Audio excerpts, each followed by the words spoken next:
नमस्ते बच्चों, विज्ञान के सेशन में आप लोग का स्वागत है। पदार्थों का पृथक्करण, ये हमारा पाठ चल रहा है और इसमें हम पढ़ रहे हैं कैसे हम पदार्थों में पृथक्करण कर सकते हैं या जो मिश्रण है उसमें कैसे पृथक्करण कर सकते हैं। और ये जो हमारा पृथक्करण है, ये जरूरी नहीं है कि हम अशुद्धियों को ही दूर करते हैं या जो पृथक कर रहा है वो अशुद्धि है।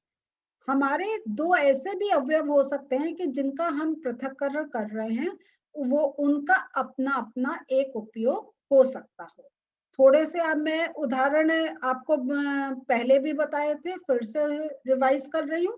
और अगर आपको याद है तो जरूर आप उनको लिख कर देखिएगा कि कोई एक आप उदाहरण दीजिए जिसमें हम कह सकते हैं कि जो हमने पृथक्करण करा वो दोनों ही हमारे लिए एक काम की चीजें हैं या हम उनका उपयोग कर सकते हैं। कोई आपको याद आ रहा है? मुझे जो याद आ रहा है, जैसे पनीर का हमने करा था कि हम जब हम पनीर का अगर जैसे है तो दूध में हम खटाई डाल के उसका जो ठोस है वो पृथक करते हैं और जो उसका अ, पानी द्रव रूप है उसको अलग करते हैं। तो जो हमारा ठोस होता है वो तो पनीर होता है, लेकिन जो हमें द्रव रूप में मिलता है वो भी बहुत पौष्टिक होता है। जो हम दाल में डाल के दाल पकाने के लिए जल की जगह उसको डाल सकते हैं या हम आटा भी गूंद सकते हैं।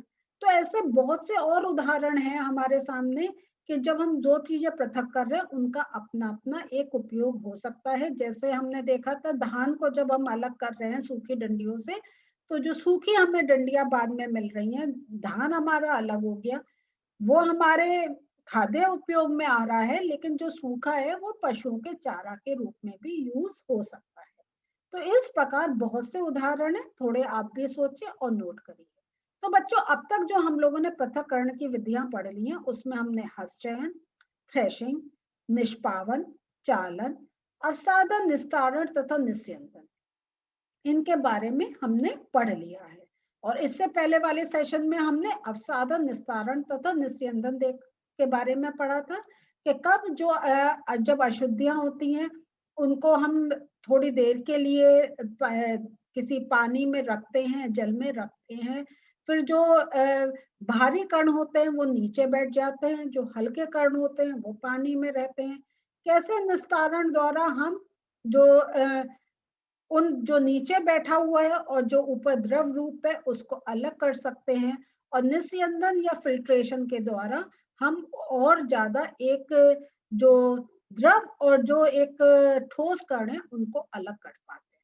तो ये सब हम लोग पढ़ चुके हैं। आज का जो सेशन है उसमें हम पढ़ेंगे वाष्पन के बारे में। वाष्पन क्या क्रिया होती है? वाष्प बनना, ये हम जानते हैं। वाष्प कितना एक कॉमन हमारे लिए वर्ड है। इसको ही चलिए बुक खोलते हैं और थोड़ा आज समझते हैं। तो बच्चों, आप लोगों ने बुक खोल ली? Very good.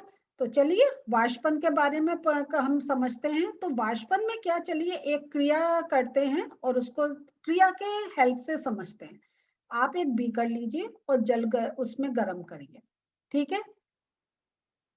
फिर जब आप थोड़ी देर वो जल चढ़ा रहेगा आपके गैस पे, आपके स्टोव पे, जिस पर भी आप गर्म कर रहे हैं, उसमें जब वो निरंतर गर्म रहेगा होएगा तो क्या होगा? वो एक भाप में बदल जाएगा, ठीक है। और भाप ये अदृश्य होती है। तो जैसा एक, अगर हमने इससे पहले वाला जो हमारा सेशन हुआ था उसमें हमने समझा था कि जब हमने चाय बनाने की प्रक्रिया की बात करी थी और हम फिल्ट्रेशन के द्वारा या निस्यंदन के द्वारा जब हम पत्ती, ठोस रूप और जो द्रव्य है इसको अलग कर पाते हैं। और उसमें हमने देखा था कि कैसे हम ये दोनों जो पत्ती और द्रव को हम पृथक्करण कर पाते हैं। तो चाय हमारा एक बहुत अच्छा एग्जाम्पल है जिससे हम कितनी पृथक्करण की क्रिया को समझ रहे हैं।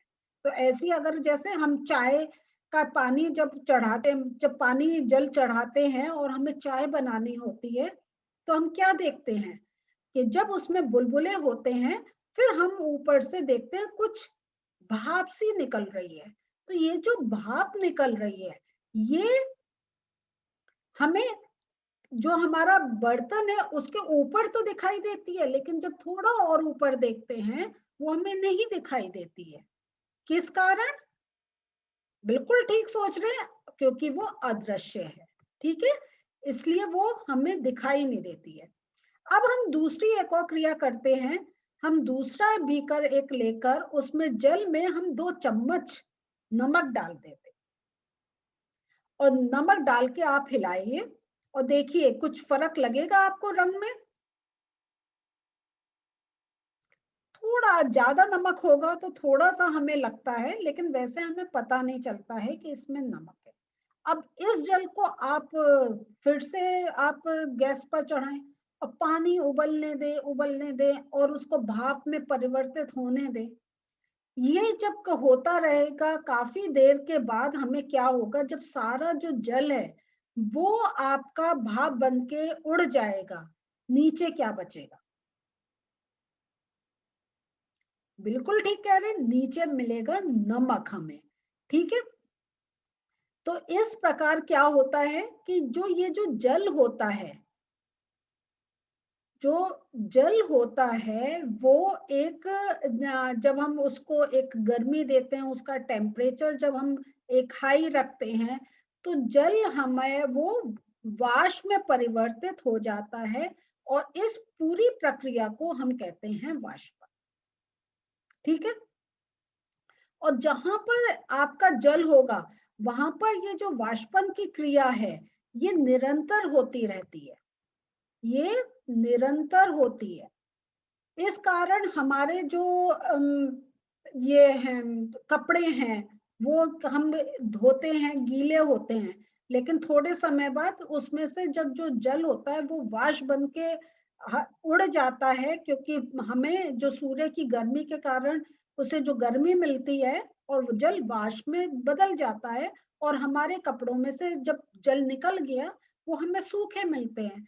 हम नीचे अपना जब धरती को पोंछते हैं या हम पानी डाल के साफ करते हैं, थोड़े समय बाद वो जो नीचे हमें पानी होता है वो हमें नहीं दिखाई देता है। तो कहाँ गया वो सब? कहाँ गया? बिल्कुल ठीक सोच रहे हैं, वो वाष्प बन के हवा में मिल जाता है। और यही वाष्पन की क्रिया के कारण ही हमें समुद्र से नमक मिलता है। तो जैसा अभी हमने देखा था, जब बीकर में हमने पानी और नमक मिलाया, पानी वाष्प बन के उड़ गया और नमक नीचे रह गया। इसी प्रकार क्या करते हैं, समुद्र के जल को हम क्या होता है उसमें बहुत अधिक लवण होते हैं, बहुत अधिक नमक होता है, तो उसको बड़े बड़े गड्ढों में हम डाल देते हैं, और जो सूर्य की गर्मी से जो जल है उसको वाष्प बनने देते हैं। ये लंबी प्रक्रिया होती है, लेकिन जब वो पूरा जो जल है वो सारा जब वाष्प में बदल जाता है और वो हवा में हो मिल जाता है, वो हमें बिल्कुल दिखाई नहीं देता है। जब नीचे जो बचा होता है वो होता है हमारा नमक। तो इस प्रकार हम जो समुद्र के जल से हम लवण या नमक को प्राप्त करते हैं, और जब सारा जल वाष्प बन गया और नीचे जो लवण बचता है उसका फिर से थोड़ा सा शोधन होता है, उसकी थोड़ी सफाई होती है, और वो साफ होने के बाद हमें हमारे उपयोग के लिए मार्केट में आता है।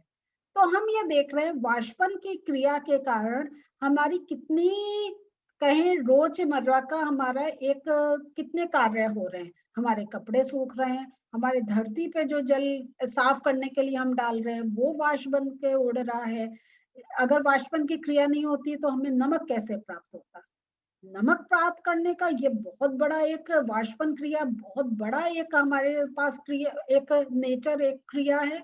जिस क्योंकि अगर जल में नमक मिला रहता तो हमें नहीं मिलता, हमें तो सूखा चाहिए, तो जब तक जल वाष्प बन के नहीं उड़ेगा तब तक हमें नमक नहीं प्राप्त होगा।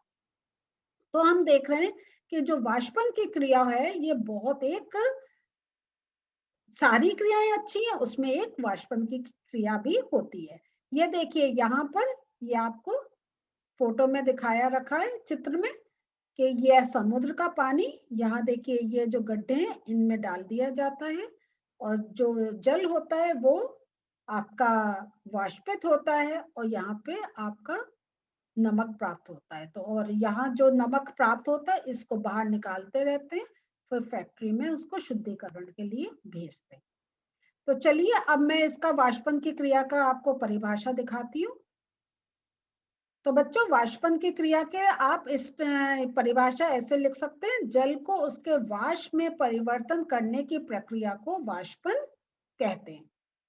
समझ में आ गया?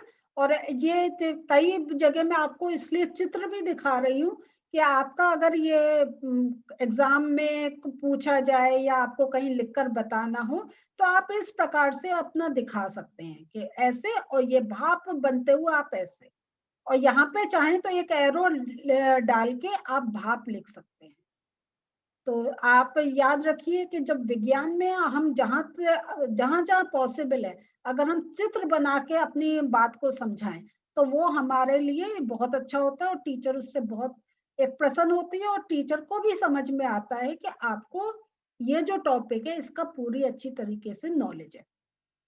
ठीक है, तो आज हम लोगों ने क्या पढ़ा? आज हम लोगों ने देखा कि वाष्पन की क्रिया किस प्रकार होती है, उसका महत्व को भी समझा और ये देखा कि हमने जितने पृथक्करण की क्रिया पढ़ी हैं वो अगर हम देखें जितना हमारा एक घर में हम काम कर रहे हैं, जो हमारे भोजन बनाने की क्रिया है, जो हमारा साफ रखने का जो क्रिया है, जो हमें एक चीजों को शुद्ध रूप में प्रयोग करने का है, वो सब हम इन पृथक्करण की क्रिया करते हैं। हम घर पे उसको बोल देते हैं छान लो, धो लो, लेकिन जब विज्ञान हमने ये चैप्टर पढ़ा है तो उससे हमें पता चल रहा है हम कौन कौन से ऐसे वर्ड्स यूज कर सकते हैं जो हमारा एक साइंस के उसमें, हमारा विज्ञान के उसमें एक अच्छे शब्द कोश हमारा बन सकता है। तो जितना आप समझ रहे हैं, देखिए कोई भी ऐसी क्रिया नहीं है, कोई भी ऐसा क्रियाकलाप इसमें ऐसा मेंशन नहीं है जो आप घर में नहीं कर सकते हो। बहुत अच्छा लगेगा अगर आप उनको करें। और कोई भी प्रश्न है आप मुझसे ऐप के थ्रू पूछ सकते हैं, मैं आपके प्रश्नों के उत्तर दूंगी। और अगले सेशन में इसी पाठ के थोड़ा सा आगे और बढ़ेंगे और थोड़ी सी चीजों को समझेंगे। तो अगले सेशन में फिर मिलते हैं। बाय।